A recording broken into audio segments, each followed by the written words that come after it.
Hello, I'm Leonardo Di Caprio, and I play Dr. Randall Mindy. I'm Jennifer Lawrence, and I play Кейт Дибиаски. We're gonna take you through a scene from Don't Look Up, shot by shot. The destruction of the entire planet isn't supposed to be fun. From a wedding proposal to a little science experiment, I'm going to need a temper rub and a martini Our later last on. guests today have made a pretty big discovery in space. In this scene, Dr. Mindy and Kate are going onto a morning show to try to get the word out about this catastrophic meteor. We had like 15 different cameras pointing at us from every direction, film cameras as well as television. Can I ask you one thing before we go any further? I just have to know this. Is there life out there? Can you tell us yes or no? Final answer. I just remember feeling intimidated myself, which I think probably helped for our characters' intimidation because they really look like a couple of deers in headlights. We don't have the data, but sure, in the vastness of space, why not? Yes, aliens are real.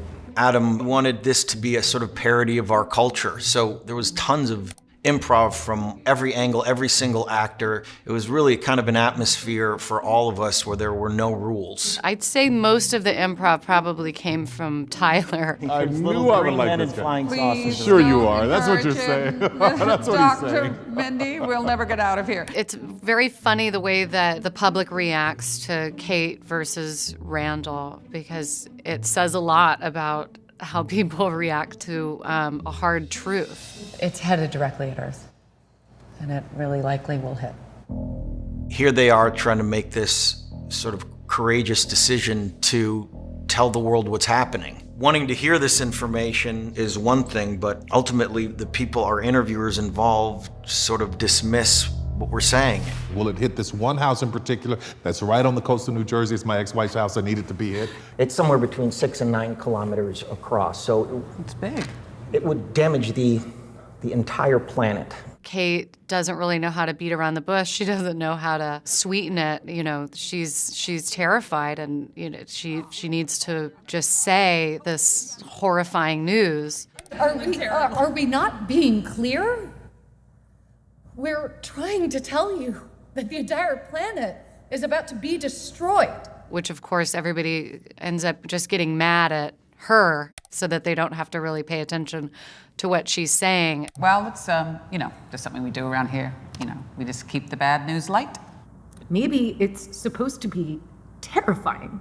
When we're all 100% for sure gonna fucking die! And then Dr. Randall becomes this kind of safe haven. He makes everybody feel like they're in good hands.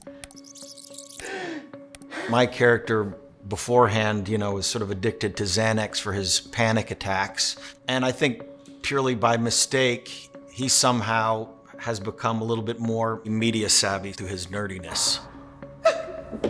Hey, Kate, Is she always like that? maybe I should have given her that extra Xanax that I had.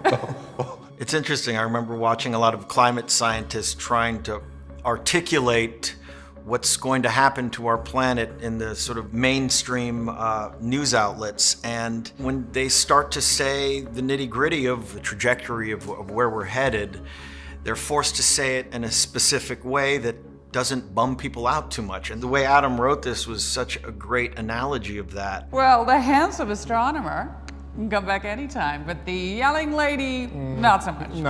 Not so much. And the way that social media takes over at this point, I thought was really poignant. There's also a breakup star of Riley Bina, who's a pop star, which gets, 20 times more likes and views than this news that we're trying to give. The public just chews up Kate and spits her out. They don't want this scary lady who's telling them something they don't want to hear. Your TV appearance got some nice traffic when Miss Dibbiaski cursed. Unfortunately, there was an immediate backlash that quickly became a meme. Oh, Jesus.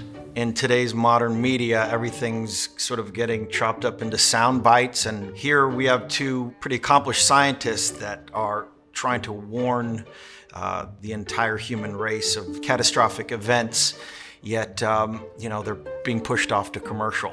That's the Daily Rip, guys. Have a great day. Check out Don't Look Up now on Netflix.